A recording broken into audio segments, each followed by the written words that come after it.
In today's video, we're going to be taking a look here at the upcoming pattern. We do have plenty of storms on the way, including that very slow-moving, very impactful coastal system that we need to talk about throughout the southeast and the mid-Atlantic. Also, some big temperature changes on the way as we transition into more of a warmer pattern and then back to a cooler pattern, perhaps. We're going to be taking a look at all of those things in today's video.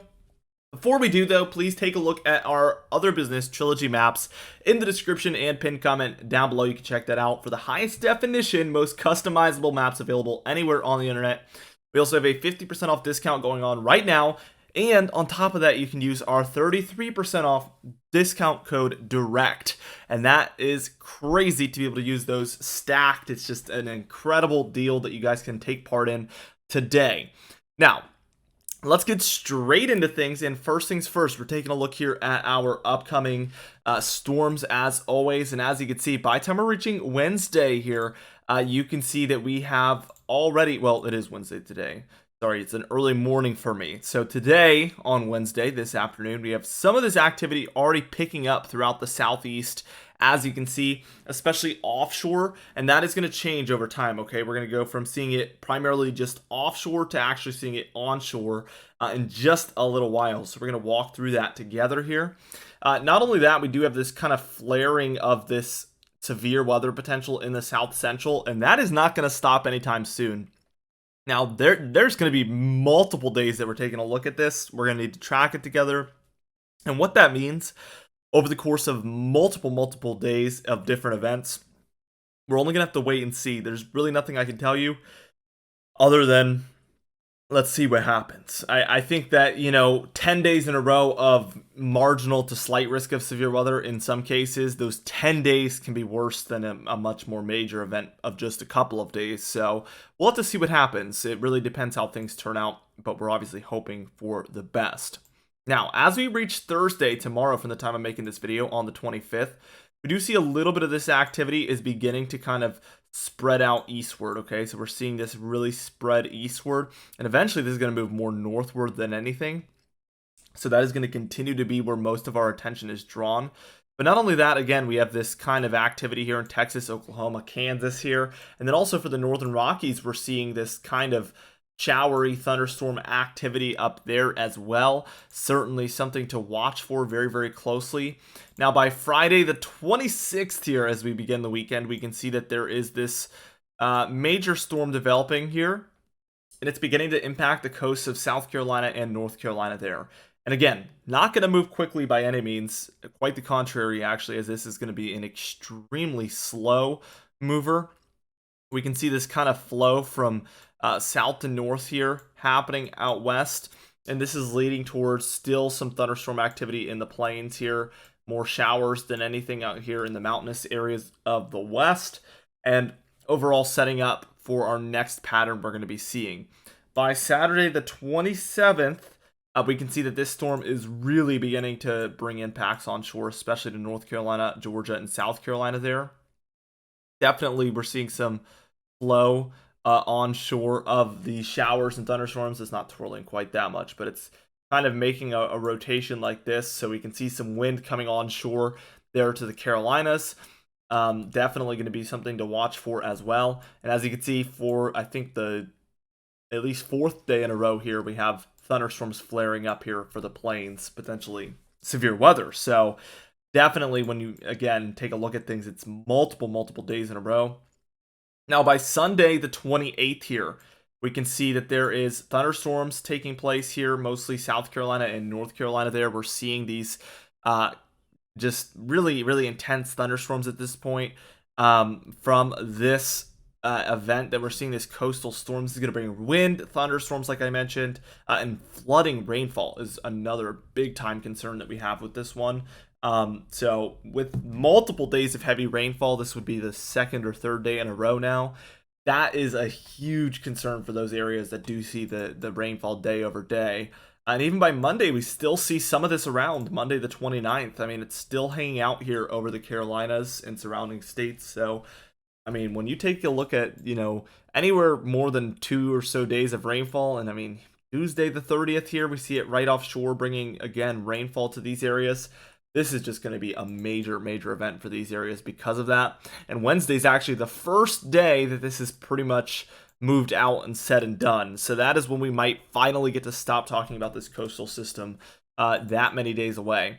I kind of skipped over some areas there. We do see, again, some thunderstorms here on Sunday, the 28th. I want to see for Monday.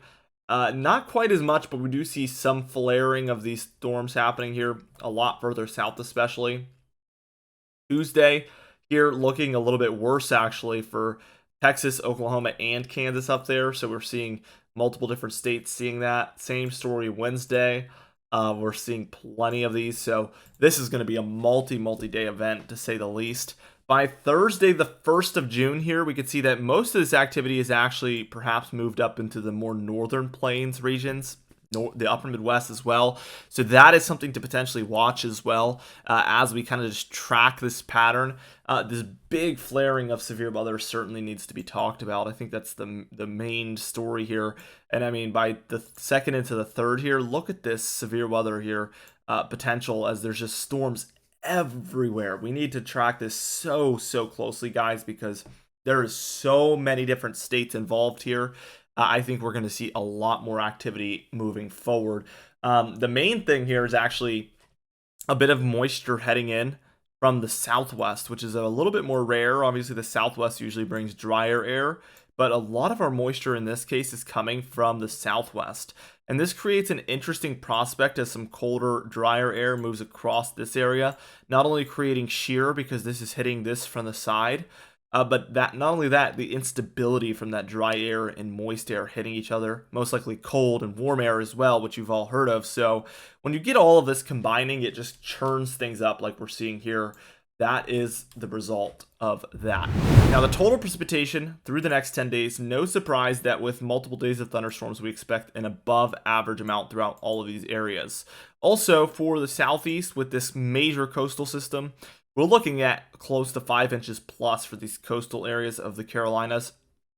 Definitely extremely impactful, and you're going to get an up arrow here as well for that above average precipitation. And then the northwest is definitely on the uptrend here with this precipitation. We basically get nothing there for the southwest. The northeast is pretty quiet, and then some areas in between these two systems, the coastal and the severe weather, also seeing a much quieter 10 days moving forward. Now, the total snowfall here is looking as quiet as ever. So we're seeing still some in here. That's going to change very soon, but that's all we have to say about that. As we roll into the temperature pattern, as you can see, we're dealing with some warmer temperatures for the north especially. Some cooler temperatures for the west and the east here is kind of the trend. Let's just move this forward here. We can see a big Arctic blast is on the way actually just for today into tomorrow. So we're seeing some really cold, really dry air heading into the northeast, mid-Atlantic, and even further south here along the east. And kind of some equilibrium taking place here as we see this warmth surging just to the west of this area to fill in the gap. This is definitely classic stuff here. As we continue this on towards Friday, Saturday, we can see the southeast and in general the east coast still dealing with these colder temperatures. And I'll tell you what, a coastal storm, a lot of cloudy and dreary weather being overhead is not helping the case either because it's not allowing that sun to break through at all. And usually that is the case this time of year, that the sun is breaking through. So it really brings things to the below average territory for sure. Oftentimes when you see something like this, as we just continue things on, we do see a warming trend in the east take place and a cooling trend out west though, especially as we approach the first time frame. We can see much cooler temperatures in here, indicating up a negative PNA there. And this warmth is surging northward as a result of that. So that is what we begin to see. But as we take a look at the 3rd, the 4th, the 5th, the 6th, what we end up seeing is that warmth really pulling back for the northwest, especially here, bringing a bit of a positive PNA look. And then we see the cold again able to trickle in to the east by the time we're taking a look at the first week of June. So that is going to be something to track moving forward. But as you can see, a roller coaster of a temperature pattern is generally the expectation here at this point. Anyway, be sure to check out those trilogy maps in the description and pinned comment down below, like I said. Also, subscribe for daily weather uploads just like this one as we track the pattern moving forward. Be sure to even hit the bell icon for daily notifications when we upload so you never miss one. You can even hit the like button down below as well, and leave a comment down below because I love hearing from you guys so much. And I'll see you guys in the next video.